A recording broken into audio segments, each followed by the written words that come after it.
Meet a young black schoolboy, casually dressed, stepping into this world of opulence. He's not here for business meetings or fancy dinners. He's just here to enjoy a meal. But what happens next might just shock you. Stick with us till the end to find out what happens when the waiter insults this young boy, only to realize he has no idea who the boy's father really is. What happens next will leave you speechless. The door to the luxury restaurant swung open, and a young black schoolboy stepped inside. He was alone, looking around with wide eyes, clearly in awe of the extravagant interior. His sneakers squeaked on the polished marble floor as he hesitated for a moment, taking in the scene around him. His casual attire, jeans, a t-shirt, and a hoodie, stood in stark contrast to the well-dressed patrons seated at the polished tables, sipping wine and enjoying their meals. The waiter, a middle-aged man with a crisp uniform and an air of superiority, glanced over at the boy the moment he entered. His expression shifted instantly, eyes narrowing, lips curling into a slight sneer. It was clear from the look in his eyes that he made a quick assumption about the boy. In his mind, this young kid didn't belong in a place like this. Probably just another teen trying to sneak in, he thought. Without hesitation, the waiter strode over, his steps deliberate, his voice already dripping with condescension.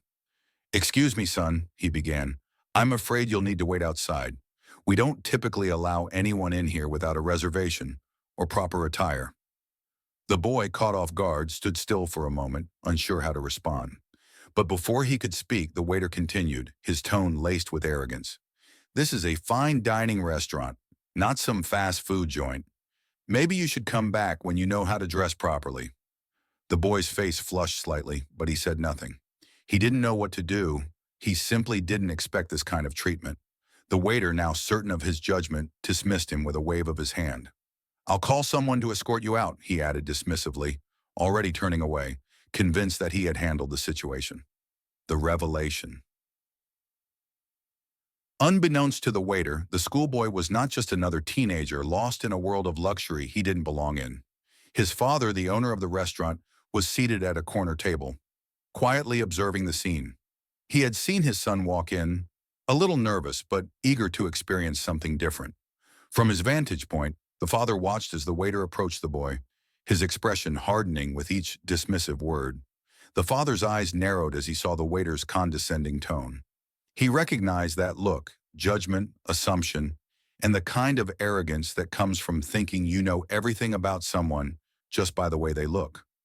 As the waiter turned to leave, the father's jaw clenched. He had been a part of this restaurant long enough to know the value of every customer, no matter who they were or how they were dressed. But this was different. The father didn't say a word at first. He simply watched the interaction unfold, taking note of the waiter's behavior. He could feel the anger rising inside him, not for himself, but for his son, for the way his own flesh and blood was treated simply because of how he appeared. He wasn't about to let it slide. Calmly, he stood up from his seat, straightening his suit. Without drawing attention, he moved toward the entrance, his eyes still locked on the waiter. He knew he had to handle this personally. No one else would do it with the same weight, the same authority. The restaurant was his, after all, and it was time to remind the waiter exactly what that meant. The father approached the waiter calmly, each step purposeful and deliberate. He could feel the weight of the moment pressing on him, but his face remained composed. The waiter was now standing by the bar, still unaware of the identity of the man walking toward him.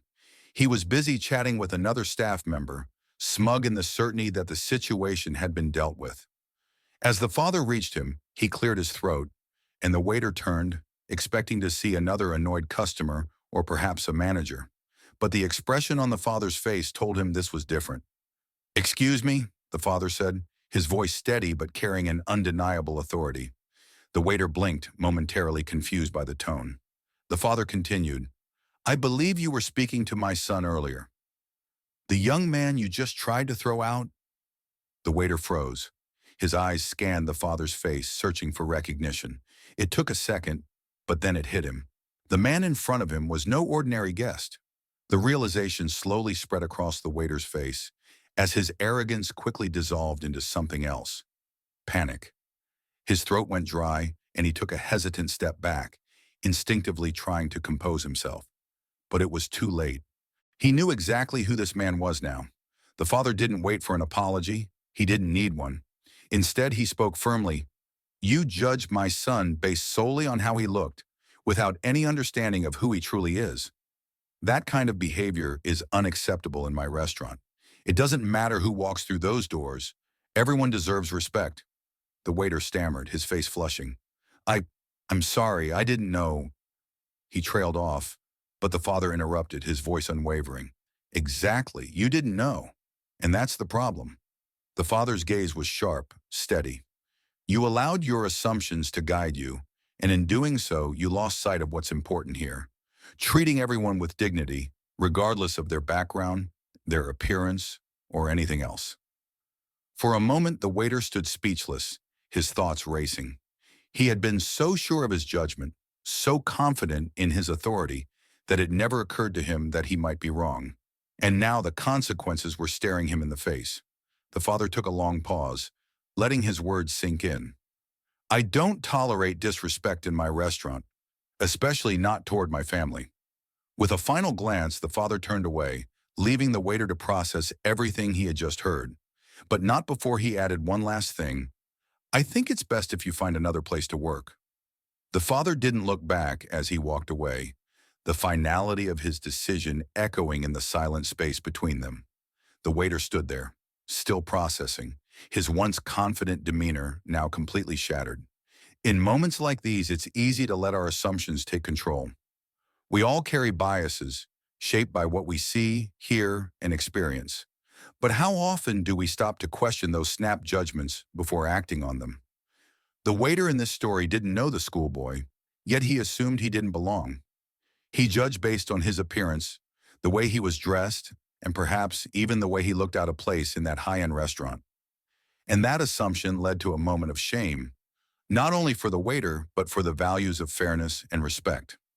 This incident is a powerful reminder of how important it is to treat everyone with dignity, no matter their appearance, background, or status.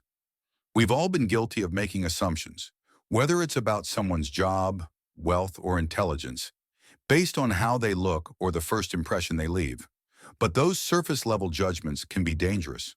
They can cost us relationships, opportunities, and in some cases, our integrity. We need to ask ourselves, how often do we really take the time to understand someone before we make up our minds about them? How often do we let the way someone dresses, their accent, or their mannerisms dictate how we treat them? Respect isn't just a courtesy, it's a reflection of our character. It's about seeing people for who they truly are, not for the assumptions we make about them. It's easy to look at someone and think we know their story, but in reality, we have no idea. The waiter's story here shows us the dangers of acting on those first impressions without giving someone the chance to be more than just what we see. So the next time we find ourselves in a situation where it's tempting to judge someone, let's remember the lessons here. Let's pause. Let's choose to treat people with kindness, respect, and an open mind. Because in the end, how we treat others says a lot more about us than it does about them.